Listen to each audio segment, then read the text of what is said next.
The following podcast contains subject matter that may be unsuitable for more sensible viewers. Views expressed here do not reflect that of any community that you would want to be a part of. Listener discretion is mandatory. Mama, what does trans mean? No!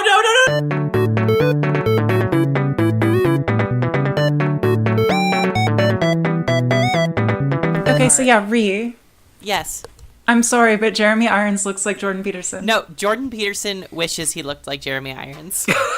Like that, no, I sent you this, like that makeup pic of Jordan Peterson that his like daughter did looks exactly like Jeremy Irons at the end of this movie. Like the drag look. Jeremy Irons, I'm not attracted to Jordan Peterson, and I am attracted to Jeremy Irons, like, in a gay way. Like, that is one thing that I've kept, like, through my transition. Like, I still am attracted to Jeremy Irons as a gay man, despite my transition. Not as a woman. No. Like, we're recording But I'm a Cheerleader after this, and I relate to that because I am sexually attracted to rock as a gay man, but not as a woman. No, because in this movie, he's, like, a sad, like, he wears, like, the same shitty sort of suits and outfits as Jordan Peterson. He looks like Jordan Peterson. He's like melancholic and narcissistic. Like, he interacts sexually with song the same way that I think that Jordan Peterson interacts sexually with his wife. Yeah, has really weird opinions about, like, women and, like, East versus West. Yeah, no, exactly. Like, Jordan Peterson did not get his wife pregnant through regular sex. He got his wife pregnant through dry humping. just like Renee got song pregnant through dry humping. Just weird, like, clothes on, backwards dry humping, and then she leaves for 9 months, and then comes back with a baby. And then immediately goes to Lao Guy. This is the heterosexual mating rituals. Just like God intended. Yeah. And then he comes back and he, like, writes theses on the Gulag Archipelago.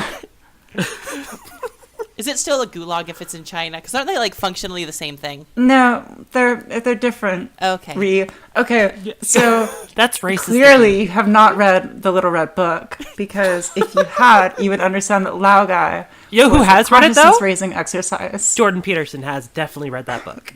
Jordan Peterson has not read that book.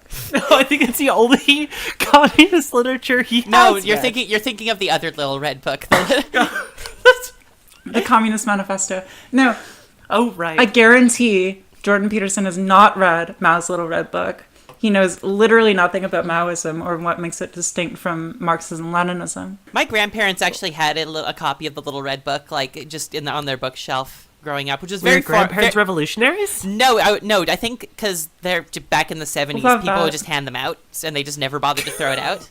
Okay, should we actually do this stupid podcast? And welcome back to Tranifesto, or How I Learned to Stop Worrying and Love Bad Representation. The current goal for our upcoming Patreon is $1 to ruin Amy's love life, which is, I know it's a lofty goal, but we can, I think if we come together... Honestly, $1 is excessive. Like, you can donate half of that to charity. It does not take much.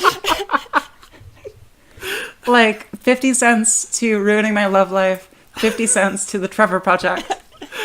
It's just fucking Doctors Without Borders, just like, we got a 50-cent donation to ruin Amy's love life.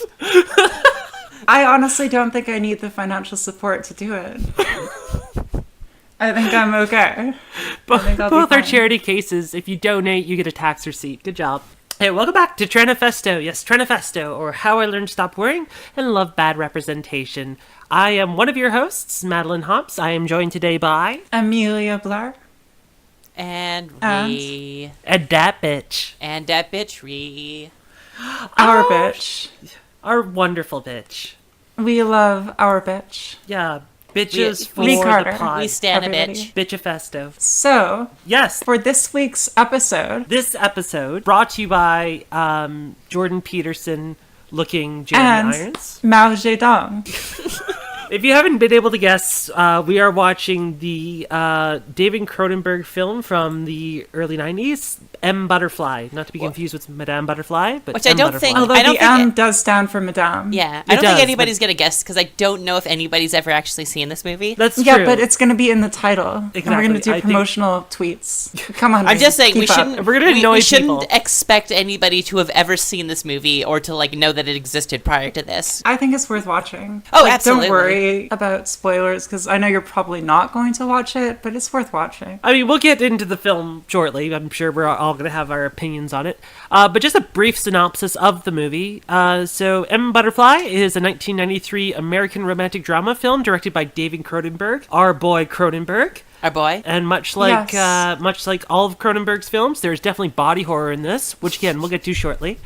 It was based Yeah, on so it's based on a stage play, which is based on a true story, right? yeah, so Which this is actually based also on a- influenced by a traditional opera. yeah. So And it's like Maoism. a 6-layer dip. And Maoism. Maoism, yeah. So we have two main characters of this story. We have Renee, who is a French diplomat who works at the French embassy consulate in Beijing But has the a early British to mid- accent. Well, he has a British accent because he's French, but they wanted to speak English, but they still want him to sound foreign. And so he's got an English accent. And he works at the French consulate in Beijing in 1964, assisting the French in, mundane tasks like trying to recapture Indochina from the communist dogs and bring down the Red Menace in China and restore the French imperial throne to what it once was. So he's a As busy you do. boy. Yeah, as he's you also do. married, but that really does not matter. And our it's second irrelevant. character is named Song, and Song is a man. We will get into that later. But Song is a man who is an opera performer who plays a woman in his performances because that's sort of the traditional way that he does it. Very It's the traditional way. Shakespearean. Like it's Yeah, very Shakespearean, very Athenian. Basically, I think that men always play women traditionally. ain't that how it goes? Song has a quote in this where he says that men always play women because only men know how women are supposed to act. Which is why it's perfectly fine that men are always playing trans women in movies. Yeah, and there's absolutely no problem with any of it, and we should just scrap this whole podcast. Yeah, it's not. Right. It's not that it's that men All shouldn't. representation is good. It's not that trans women should play women. It's just that trans women can't be trusted to play themselves in film. Well, because no they're women just you can do be a trusted shitty to job play of it. themselves. Only men should play anybody. We're not going to get it right. Right. So Renee is working at the consulate being a boring imperialist, but he's bored. So he goes to the opera. And at the opera, he is captivated by Song's performance. And he sort of creepily stalks her and begins an affair with her. But it turns out that Song orchestrated the whole thing because Song is working for the communist government of China and is infiltrating the French consulate through the seduction of Renee in order to Cross-dressers for Mao. get intelligence about American troop movements in the Vietnam War in the mid-1960s from him through seduction. And so essentially, Song acts as the ultimate geopolitical proletarian espionage trap. And I'd like to remind everyone as well, this is based on a true story. This actually It is happened. indeed based upon a true story. Yeah. So How can we weaponize cross-dressers? Renee and Song, well, Mao figured it out. So Renee and Song have this affair and it goes on and, Song makes up excuses about modesty in order to keep his clothes on while they fuck or like dry hump or whatever. And eventually They grind sensually. Song has totally infiltrated Renee's intelligence, but also Renee has like terrible takes about the Vietnam War and about American involvement and like gives really bad advice to the French consulate. And eventually, Basically, when you think that like a specific demographic are like dumb and submissive, it's really easy to get fooled and taken advantage of by them. yes, and he certainly does think that Asian women are dumb and submissive, which Song uses to full advantage, and we'll get into that. It's so uncomfortable. So as Renee's career at the consulate is coming to a close because of his bad takes, Song also pretends to have gotten pregnant, dubiously, because they've only dry humped, but Renee is also an alcoholic, so he probably doesn't even remember not actually fucking. That clip And was really big. convinces the Red Guard to Asians, help him. he thinks Asians get butt pregnant. He probably does, and probably so does Jordan Peterson. Oh my god. So Just to tie things together. he convinces like the Red Guards or the Communist Party or something to procure a baby to pretend to be Renee's baby.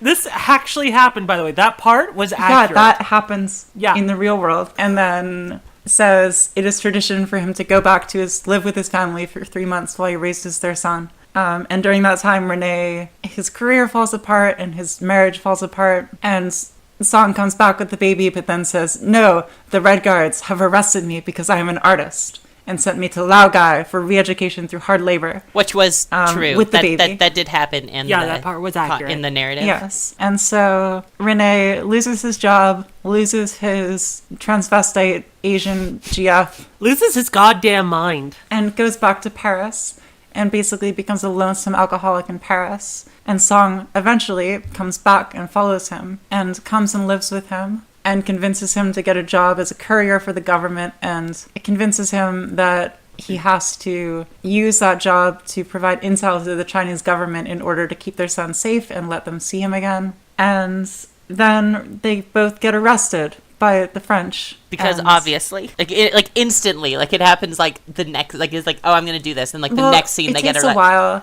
Like Song, for a while in 1968, was busy helping all the Maoist students lead to like the 68 uprisings in France. But then he got bored and went and fucked Renee some more. But yeah, eventually they get caught. They go to trial, they go to prison. Renee figures out that Song was a dude the whole time, which he is totally bewildered by. They have a confrontation in the prison van and wind up both in prison, and Renee has a strange epiphany about his own gender and starts doing sort of his own Beijing opera performance in the prison. And that's the ending. And nothing else happens. Yeah, absolutely nothing happens except for the one ending where he Slits his throat and dies. Yeah, But- that was the ending. Yeah, no, I think that was a pretty good summary of the film. It's I don't know, it's like is it musical spy thriller as well? I mean, it was originally a stage It's play a musical too. spy thriller about Yeah. imperialism and Maoism and race and gender and sexuality. Yeah, I think that's pretty good. It's got a lot of different things going on inside of it. Kind of dope, actually. See, I thought you guys would like it, I enjoyed it. because like As a trans movie, it's dubious, but as a film, Because like I watched it like way back when I was still an egg and was just like Google movies with weird gender shit, and like this is one of the ones that came up, and like that's where I first saw it. This is back, of course, when I was still in denial, but I was just like, oh, this and then you realized that you needed to become a Maoist. Yeah, exactly. Here we are. Then I transitioned into a Maoist. Yeah, so I mean, I think a couple of things that we want to go over. We'll start off with what we start off with, which is I think it's a good idea to kind of examine the chaser element of this with Jeremy Irons' character.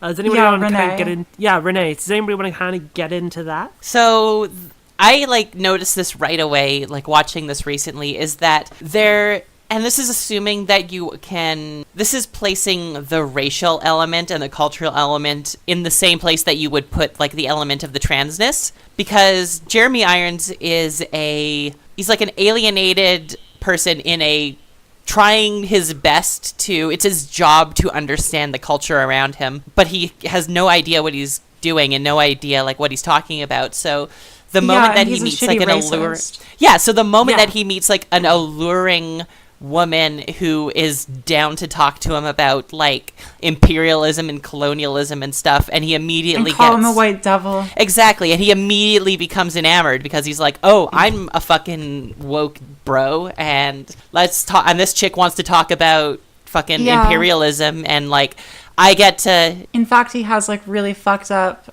sort of ideas about what Asian women are.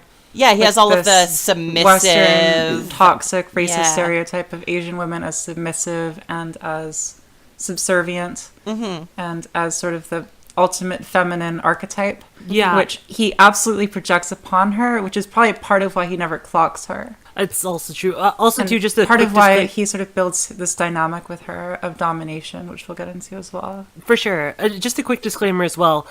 So race played pretty heavily into this film, and we should probably just quickly acknowledge that all three of us are We are white. Just we are extremely so white. white. we are white. The fact I'm having difficulty. There's no Starbucks around me where I am in Quebec right now, so it's been hard. So we're that white. So we will do our best to approach the subject. We apologize if we don't get it right, but we're definitely going to acknowledge it as we talk about it. But the good news is that we hated the white racism in this movie fairly universally, and the colonialism that went with it. Although I think that the movie is interestingly critical of that. Like, I was very impressed with the fact that Renee's racism and imperialist attitude was very much sort of in front of the firing squad of this movie's script. Oh yeah, no, Yeah. he is never the good guy in this, and he is never portrayed as right. And the Yeah. entire crux of the story revolves around Chinese main character recognizing Renee's shitty racism and then using that against Yeah. him, and just like playing into it enough to can keep his ideas up, and like just fucking making shit up out of whole cloth and telling him it's ancient Chinese wisdom or whatever. There's that quote from Song at the end during the trial where he's explaining how he tricked Renee into believing this whole made-up bullshit about him being a woman, which was, he was very responsive to my ancient oriental ways of love, all of which I invented myself for him. And like, that was basically their dynamic, was Song saw straight through him. He saw that this was a racist white devil Westerner who had all these fucked up ideas about Asian womanhood that he could exploit and take advantage of and build up in order to turn him into the perfect double agent for Maoist China. And also, too, And that's also portrayed as a good thing. Yeah. And also, too, like, Jeremy Irons' character, just, like, as a character in the whole, like, he never got better. He got, like, greasier and dirtier as he went on. At least that's how it looked to me. Oh, no, he was so gross by the end of that movie. Yeah, there was a part in there, too, he looked like fucking Norman Bates, just when he's, like... Not Norman Bates, American Psycho. But, yeah, like, he just never got better. And I think that Patrick was Bateman? Oh, that's the one. Thank you. Yeah. And that's the thing Bates, about... Patrick Bateman, same character. Yeah, I Norman Bates we'll get into in a future Yeah. episode. That's a different episode, and I really want to do it. So one aspect also, just to bring it back to the transness, is so the way that this ties into the opera Madame Butterfly is when they is that he first meets her when she's performing some parts of it, and she tells him about how she hates that story because it's written by a white person about a white man who gets the girl and then leaves, and then she kills herself because she's too heartbroken, and how Yeah. that's like obviously like imperialist and colonialist and like sexist and everything.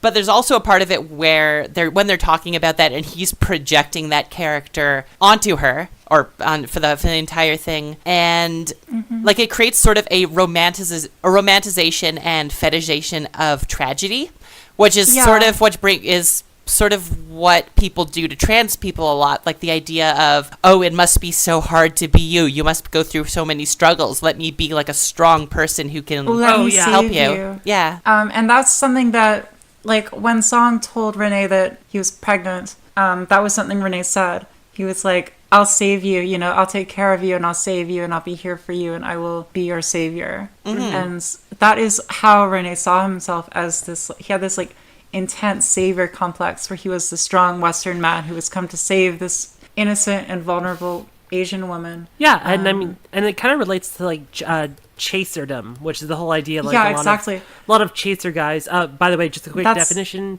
chaser is just basically men who fetishize trans women. Yeah, fetishist. Yeah. And like basically, The dudes who super like me on Tinder. You fuckers know who you are. But the idea that like it's the chaser element boils down to the fact that he objectified her rather than allowing her to be a person, and it's the idea that like you said, like, oh, you're the butterfly, I respect you, I see the beauty in you. And which is so fucked up because like he goes to her and says, "Oh, are you gonna be my butterfly?" Like, and the context of that is that the context of butterfly is that the white guy fucks over the Asian girl just like and then leaves, and then she kills herself. Like, it's not a good thing to be projecting onto somebody. Song says yes, but that's because Song is fully exploiting Renee. Yeah, exactly. It's like those dumbass kids who think Romeo and Juliet is a great love story. And yeah, chasers do that with trans people too, where it's like you exploit the fact that this is a vulnerable person with a vulnerable sense of self, and you basically say, well, you know, as long as I do the bare minimum, I'm doing this person a favor. Which is exactly why, like, again, going back to like the other things that we've covered, why these like tragic trans stories can be problematic, because if that's your point of reference for trans people, you're going to project that onto other trans people, and that's going to inform and the moment you're attracted to a trans person, you're like, this is an easy, vulnerable person to take advantage of. This is someone who's going to cut this is somebody who's going to cut off their dick with scissors if I don't save them. Exactly. Yeah. And like and it's also too, it's what forces like us sometimes, because we do have insecurities as well, but like people that tend to prey on that part of it will bring it out, because, you know, like if you're you know, if I'm going out for a date with, you know, Chaser, and he's basically just trying to focus on the traumas of life, and that I think it's conversation for a lot of people like us. We're lonely, and so we'll try to actually have a conversation with them, and it almost creates a very domineering relationship, which is exactly what happened in this movie. Well, that's exactly what it is it's a relationship based upon the exploitation of a power dynamic. For sort of trans chasers, it's the exploitation of being a cis man exploiting a trans woman, or for like racial chasers, it's being like a white person exploiting a person of color. And that dynamic is one of power, and it's one of manipulation and exploitation. There's one line that I actually found kind of interesting, just to step aside a little bit. Was early on, it was Jeremy Irons' character's wife, and while Jeremy Irons was talking about like, oh, this woman told me why the Chinese don't like Madame Butterfly, because the white guy gets the girl, and then the wife is just like, well, why can't they just like it as a piece of music? Why do they have to make a whole thing out of it? I wrote that down too. Yeah, no, his wife is awful. Well, that's the whole idea. I wrote that. I said his wife is a toxic, racist piece of shit in my notes. Well, you know, it's literally like the people like in real life with the whole like fucking. I think there's a football team, Washington Reds, and people are like, oh, there's lots of ones like that. Yeah, and exactly, and it's always the people who are just like, it's like, oh, it doesn't mean anything. It's like it does. Like, why can't you just appreciate it as a sports team? It's easy for you to say it doesn't mean anything when it doesn't mean anything to you. It's the most obvious criticism of our podcast. Like, why are we making such a big deal about this? What could we possibly have to say about Girl that takes 50 minutes? Yeah. Or like an hour and a half. Jokes. Like, Jokes. We have jokes. We got jokes, baby. Speculations on Amy's love life. We love my love life. And dick jokes. The whole movie is basically just him chasing them. And I was very confused, too. Like, the part that was unclear initially was whether Song knew that he had a wife. But I guess that was kind of just, that was eventually resolved. Yeah, eventually Song just said he knew, so I guess he knew the whole time. Also, another question is, like, did Renee know that Song was a man? Which is actually asked in court, at the trial at the end. The court repeatedly asked Song, well, did he know you were a man? Like, he must have known you were a man. Look at you. And Song's like, you know, he never asked. Yeah. Which I know is my go-to line.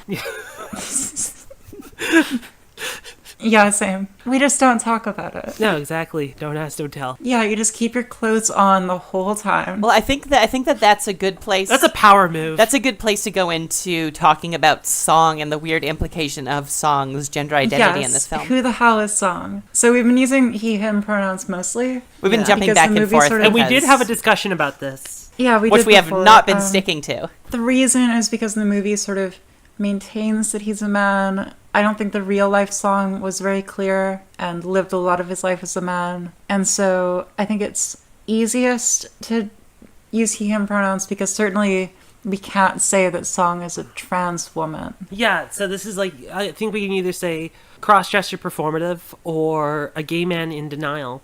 That old stereotype. Well, like, there is an implication throughout the entire thing. There's the part where Song's handler from the government is essentially like paying Song in like newspapers, like fashion like magazines and stuff. Yeah. And saying, "Oh, this is disgusting. Why do you want this?" And like Song is like kind of like looking longingly at like, you know, fashion magazines. Yeah, and the handler asks Song. Yeah, which is again like the traditional way to say that somebody is a trans person is to make them look longingly at like a feminine representation. And the handler says to Song, like, you know, this is such a gross stereotype of women, and also, like, why are you still performing this femininity when he's not even here? And Song basically says, you know, it is best for me to maintain the performance as thoroughly as possible in order to provide the greatest service to the great proletarian state.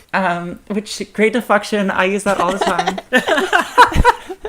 And also the conversation at the end where they're both in the paddy wagon, and there's the implication that, like, you know, Song both like strips down to show like this is who I was the entire time. You're an idiot for not seeing it, but then also like has an emotional connection that was like it was real. Like why? Like it was, even though this is who I am, it wasn't all fake. Which is the implication. Yeah, like I was under here the whole time, and Song like sobs. Yeah. When Renee rejects him at the end. Because and that comes to the idea of like loving someone regardless of gender. Mm-hmm. Because and that proves an interesting, because like I'm pan bi, whatever.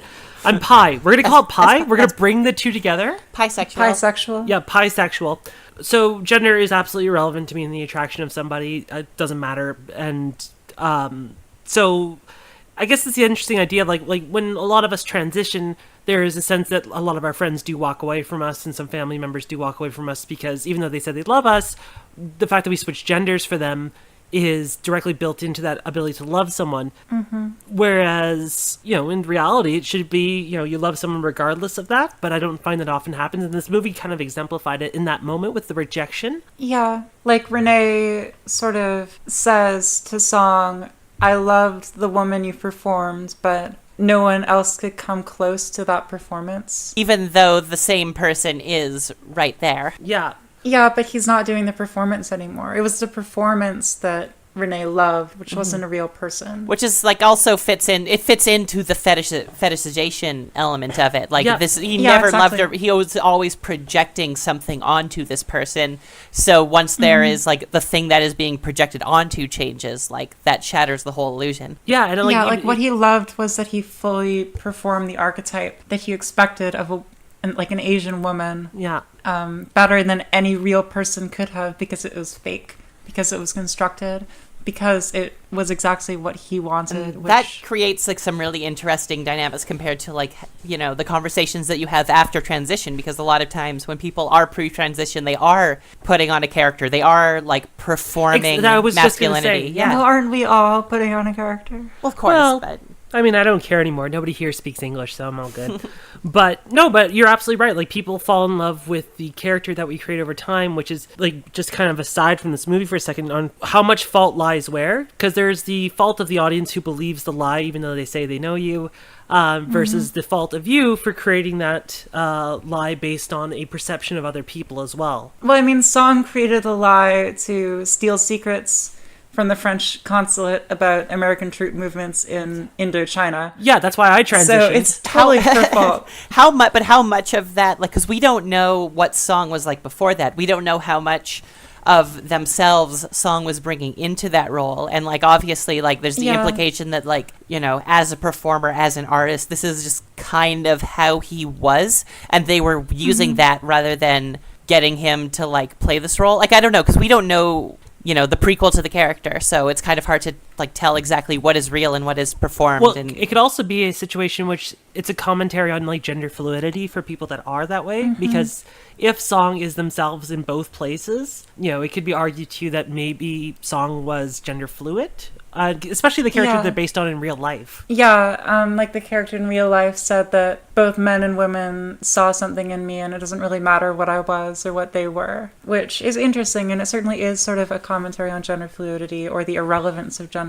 Which is kind of interesting because it's a character who is like being malleable within the binary, but compared to the other Chinese women in this are propped up in a very like Maoist abolition of gender sort of agenderness. Yeah. And it's kind of it's interesting to see both of those agenderness or like non-binary presentations propped up next to each other, even though they're fundamentally different things with completely different philosophies. Yeah. Like that one quote where like the cadre, like the comrade asks, or like Song asks his comrade, why in Beijing opera are women's roles traditionally played by men?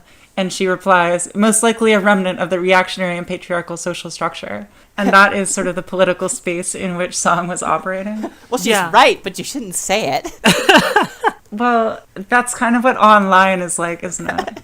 That's Twitter. Even the part with the awkward where, like, the initial time, there was the tea ceremony, and, like, Jeremy Irons forced himself on Song. Like, I guess that was Song luring him into that scenario, but that is really uncomfortable to think, like, that is what... I mean, it's true, but, that's how men perceive women. Like, even if Song was ultimately sort of exploiting it, Renee didn't know. Renee was, like, forcing himself upon a woman. And it was because Renee saw Song as like that archetypal feminine, like the perfect submissive, subservient woman, and that he could exploit fully. And that was like the only woman he was able to love. You know, he said like everyone else falls short because that was the only real thing that he was able to actually love was this construct. And that's why he wasn't able to love Song in the end. It's why he cheated on his wife and wasn't able to love that other woman he had an affair with briefly, because they could never live up to that. And I kind of want to take that into the like next idea is like the sexual dynamics of the characters. Yes. Because they're something that I noticed is, especially early on when they're having these discussions about racial stereotypes and imperialism and colonialism and stuff, there is an implication that like Jeremy Irons is in a sense like completely conscious of the dynamics at play, and they're discussing the dynamics, and they're basically like, you know, when she says like, oh, there's because like of the submission and everything, like there's even an implication to me serving you tea, and then like, but he's like, I'm gonna lean into this, and like the implication is that they're both aware of the problematic dynamics and building a kink relationship based on those dynamics. Yeah, it's 50 Shades of Grey for Maoists. Which is interesting because it's something that I've definitely heard happening, like that's something that happens to trans people, especially among chasers. Like if you end up like, you know, hanging out with a woke bro who's like, oh, I'm not a chaser, I'm super woke, I love trans women, and you were both acknowledge that, but then continues to do chasery things with that veneer because I'm conscious of it, so I couldn't possibly be doing it, and it creates that sort of dynamic. I love trans women. Trans women are women. I just like to keep my relationships private. Yeah, exactly. Yeah, when you're the side fling, that you're the hidden girlfriend, that kind of fucking sucks. Yeah. Renee also fetishizes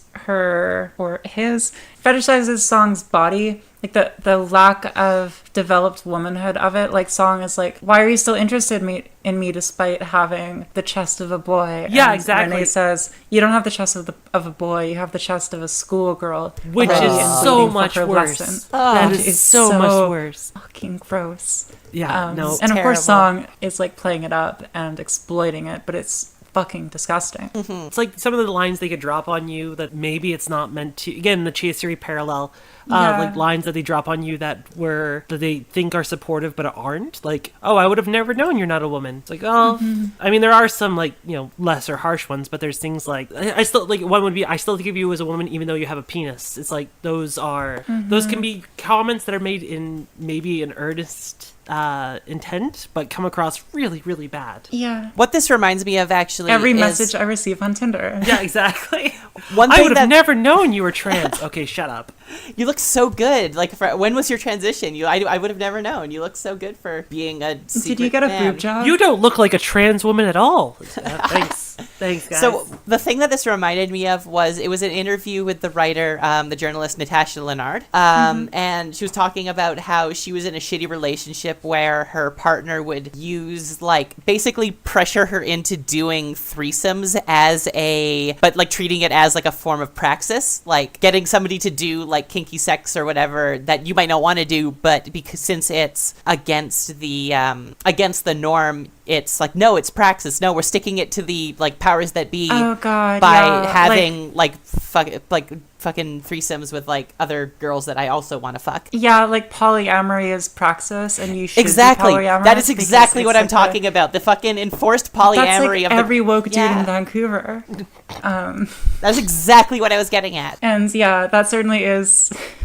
Like, I don't know how much it applies to this movie, but it certainly is like No, go off on the tangent, please. the act of like kink or non-normative sexual or romantic relationships as praxis very easily leads into exploitation because people feel like a moral political responsibility to follow through on things they aren't necessarily committed to. Yeah. And so they're in like a really easily exploitable relationship. Yeah, which is by, a problem. Like, dudes who actually just want to like have side chicks and fuck a lot and not commit, but believe like sort of buy into or at least perform the idea of like the sort of ethical slut non-monogamy as political I mean, technically, ideal. you can't have a non-exploitative relationship until you've read The Ethical Slut, so. Nobody has ever had a non-exploitative relationship. And you can list why 50 Shades of Grey is problematic. And also, not to misrepresent, this is just as much a problem among the trans community as it is among, like, Oh, it's probably shitty worse. socialist Oh, yeah, bros. no, it's awful. Don't think that You don't think your have to be in community. relationships you don't want to be in just because you think that the way they're organized is more radical. You know, love who you love, but don't settle. Anyways, to bring it back around, one last thing is to go about Renee again and his sort of The ending. psychosis.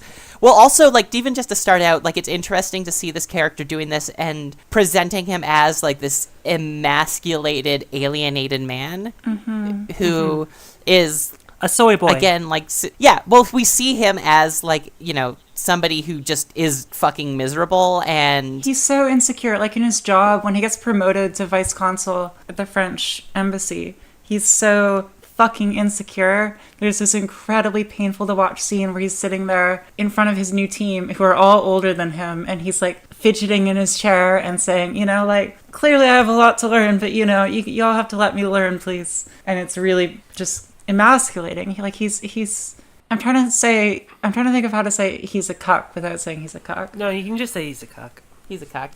Le cook. He cucked so hard that he accidentally incited the U.S. invasion of Vietnam. Yes, that was another thing. It's like, have you ever been so fucking much of a wimp that you accidentally convinced the USA to launch an invasion of Indochina? Which is it is Have you ever been implied. cucked so hard for It is Maoism? implied that's part of his fuck up was he had this wild take about how like Vietnam just wanted to be ruled by America, and so they would welcome the Americans when they come. And we should send that hint over to the Americans because they don't have an embassy in China. And they did. And then the head, like the ambassador, is like, you fucking said that Vietnam would welcome the Americans, you dipshit, you're fired. Which, like, how emasculating is it to cause a geopolitical crisis? As long as somebody lost a job over the Vietnam War. At least somebody did. Also, you know what this movie did convince me, though? More revolutions need accordion players. That was awesome. Oh, This when is the Red Guard are burning all of the theater stuff? Oh, we stand. Yeah, because you two more of the history buffs than I am, so like I'm still learning more like about Maoism and stuff like that. But so far, what I understand it's like if political STEM majors started bullying art students. That's so far my take on Maoism. That's basic. Yeah, That's so the Red alright. Guards were these like cadres of students who were incited by Mao to overthrow old culture and capitalist rotors in the party and in society, and went about policing people's political commitments and burning remnants of old culture and old ways and old society, including in this movie like that big pile of opera stuff that Renee watched being burned with melancholy eyes. Which is funny because The Red Guards eventually imploded because they like got in fights with each other over political factionalism. But, sounds like leftists. you know, it happens. Yeah. But like the fact That's is Twitter. they were so into it that they even sent a person who is on a COINTEL program to a fucking re-education camp, even though she was in the middle of like getting fucking war secrets from the French. Yeah, but she was a fucking opera singer. Which is Yeah, funny because then literally anytime I get into like trans tanky Twitter and see like a transgender Maoist, I'm like, this is the movie that I think of. Somebody just canceled us. Somebody is breaking rocks in the Chinese countryside. MLM trans Twitter is having a fit right now. It's a real place. I've been there. I can't hear them from Siberia. Listen, okay, you might think that it's excessive to send song to re-education through hard labor, but if you are a capitalist rotor opera singer, sometimes what you need is a Lao guy if you're actually going to be committed to the proletarian cause. She was an off-Broadway actor fucking stealing military secrets from a government, and they still sent her to break rocks.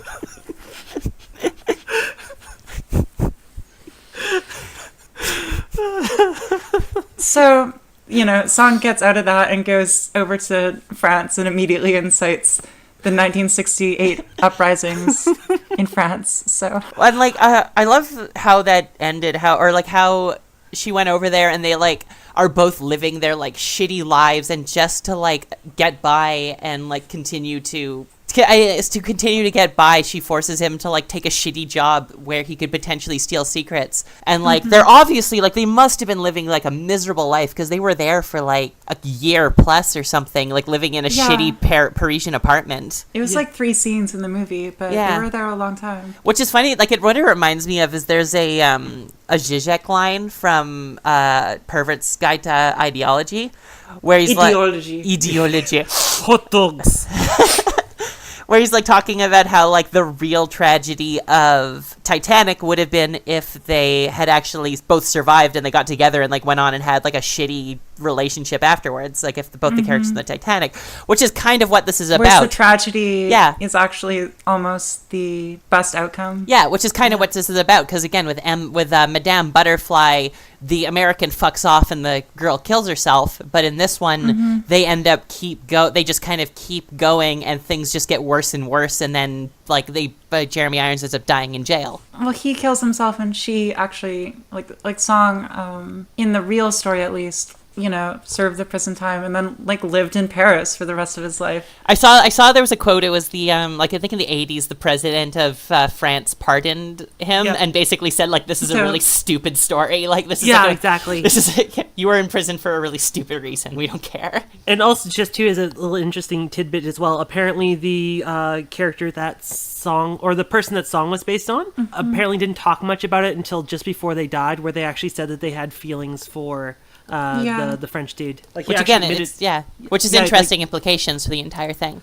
Well, because it's also too, it's just is he gay? Jeremy Irons' character, is he gay? Is he bi? Was the ending where in the real world he's gay, from what I understand, or at least mostly gay. He had mostly had sexual encounters with men, which is certainly not the character in the movie. No, because he has a mental break when his gender identity comes, or when his sexual identity comes into question. He loses his mind. Yeah, in the movie he's a very protective straight guy, with an ex-wife and affairs with women and stuff. But there did seem almost a moment when they were in that prison van together, where Renee almost seemed to be interested, where he was able to see past gender and still love Song. Which is I think is a good place to go to, just to finish this off, to talk about the very end of the movie, where Renee sort of winds up doing this performance of Chinese opera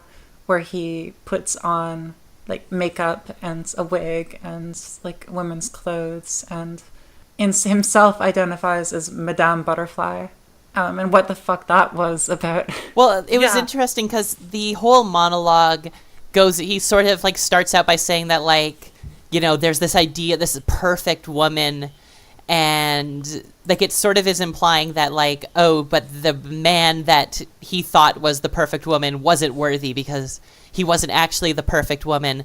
But then it turns on to it starts to turn around and starts to insinuate that she was that, or Song was the perfect woman, and that it was Jeremy Irons' character that was not worthy of that, and sort of creates this they basically they lose their mind afterwards and have this mental break and internalize the character that they projected, and then cuts his own throat open on stage. Yeah, and there's this sort of idea, I think, in the movie that does get played up in that scene where the perfect woman in the eyes of this misogynistic, racist man can only be constructed by a man, because only a man is able to embody something that is so disconnected from actual personhood, like the perfect subservient, slavish woman. Yeah. Can only be construed in the mind and the performance of a man. Yeah. And so he himself goes on to embody that. In a as weird, his like, final a act. weird sort of, like, psycho-autogynephilic way. Yeah, totally. Oh, yeah, no, and I find that message I sent you. He's an incel 4chan AGP who turns himself into the perfect subservient Asian woman because Western women are trash. Which... I don't know what you're all talking about. I really enjoyed French Folsom Prison Blues. Fucking... So Renee is not a good boy. We don't stand. Yeah, we do not stand. We stand song, though. Yeah, song fucks hard. Oh, yeah. Song fucks. Well, song doesn't fuck, which is a power move. Yep. And yet somehow convinces Renee that they had a child. They don't fuck, but they have a child. Like, I'm sorry. It was a very confusing moment. It's like they never had sex. It's Well, like, there's a cutaway. There's like a scene where they like are sort of doing butt stuff, like insinuated, like. I guess that was that was. I guess. Yeah. But I thought that it was sort of just dry humping. Like if There were clothes over if top. it was anything, it might have been butt stuff. Yeah, I guess that's But, the only way. Renee is not a smart guy, and it fit into his fantasy Yeah. that Song would have a son for him. It didn't actually matter if it was plausible, I don't think, for him to believe it. It was just perfect for him. Yeah. Well, I think that's pretty much a good overview on the movie and basically like the main points and takes away. I think what we should get to at this point in time, though, is the question that we always ask: is this good representation? Final closing For thoughts. what? I think this is good representation Of of Maoism. Maoist double agent transvestitism. Yeah. Which, Finally. that's sort of my second year undergrad experience, and so it's close to home. That's what you get for being in the liberal arts. Ree? I think that, well, one, it's a good movie, and I think that it brings up a lot of interesting points about gender and also creates a relation of, like, the way that we view gender and the way that we view race and, like, the interactions between, like, whiteness and maleness with those two concepts. So, I think it's an interesting movie, especially if you are in the process of exploring your feelings about, like, gender. Yeah, I agree. Yeah, I don't think it's necessarily bad representation. I'll be honest, I really wasn't overly thrilled with the movie. Not that it's bad. I think part of the problem is I was watching it with more of a focus on, like, the queerness rather than the whole story. And so, like, in the queerness element, I felt there were some unresolved questions that I would have loved answered. Yeah. But, I mean, like, do I think it's, good representation? I think it's an interesting spy movie with, like, one question that gets asked at the very end of, like, the whole idea of, like, how do you love someone beyond gender? But, like, I mean, all in all, it's not too bad. I mean, I enjoy operas, so it was pretty good. And Yeah. honestly, it was nice watching Jeremy Irons' character just, like, hit rock bottom and not get back up from there. Which is funny because, like, to me, being an alcoholic in 60s France is my retirement plan. Okay, yeah, Like, well, no.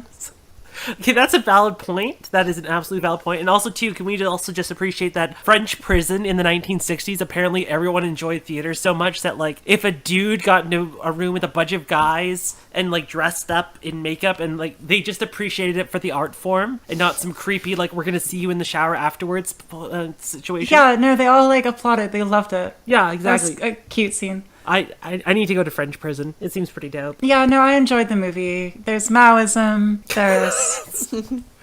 Good Mao there's representation. There's Maoism, gay shit, peak Jeremy Irons, intrigue, like, it's everything you like. There's... Yeah, no, like, it's... I think an interesting look at gender in a way that I didn't find that insensitive. Yeah. And I was surprised that I actually enjoyed a sort of spy movie where the conceit is that the spy is pretending to be a woman. Yeah. And I think it works. I think it actually works. So Like, I'm impressed. it was, I think the secret is that it was punching up, like, for lack of a better term, the joke was always on Jeremy that's valid. Irons. Yeah, that's Yeah, valid. it was always on Renee. It was always on French Empire. It was always on white people. Yeah, and the always on the cis problem, people, like the only straight criticism people. of Song was from people within the same culture. Yeah. Yeah, exactly. No, I think that's a pretty good summary of Hans Gruber's gay shit.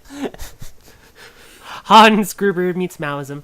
Thank you all again for joining us this week. Again, M. Butterfly, take a look at it. It's Cronenberg before horror. Also, I can't remember which one of you pointed out. It looks, because you could tell that Cronenberg shot it because it looks like it was shot as a horror movie, the way the lighting is and all that stuff. It looked really cool. That was free. Oh, that was Ree? Okay, good. Hey, good I've job, never Ree. seen a Cronenberg movie. Oh, that's right. You haven't seen any. You gotta watch The Thing. Oh, you gotta I don't watch The watch Thing. movies. I am the thing. No, we'll watch The Fly. The Fly is a metaphor for dysphoria. Yeah, exactly. 100%. Once again, I am Madeline Hops. My Twitter is rabbit_is_dead. I'm working on a lot of projects for stuff for the Tranifesto podcast. I'll be posting cryptic messages because I gotta entertain myself throughout the days. We'll keep you posted on that. I'm Amelia Blair at Lavender Ashtray on Twitter. I am not going to be posting much or doing anything because I'm away being messy. You're gonna and get chaotic. some. So, yeah. And I'm Ricarder at Ricarder, RHICARTER, and I have a video game out. Yeah! Assuming that Yeah, nothing you bad has do. happened because we're recording this early. But yeah, and it's I called hope. it's called Echo Royale. It's like Flappy Bird, except it's vaporwave and multiplayer, and you can play either with friends on Steam, and it's on mobile, and it only costs $1, and we might even have it on iPhone or the Apple Please. Store by this point. So yeah, go do that. Look up Echo Royale or my studio Dead Genre, and go buy that for $1 or free on mobile, if I remember correctly, depending on how we're pricing that, because it's not technically out yet in our time. So yeah, that's that. Cool. Perfect. Coming at you from the past. Yeah, it'd be interesting, like, if something major event happened between now and when we release this, and it's just like, wow, they don't even seem to care. Oh, wow. Oh, did you guys hear about that asteroid that crashed into Florida? They're not even mentioning 9/11 too. I guess Notre Dame burned. And this movie did take place in Paris. And Oh, we just saw don't Notre care. Dame. Yeah, that's true. All right, perfect. Well, again, thank you all for joining us, and we'll all see you again probably in 2 weeks. And remember, just because it's bad doesn't mean it isn't good. Enjoy what the hell you like, and we'll see you all again soon. Bye! Bye. Bye.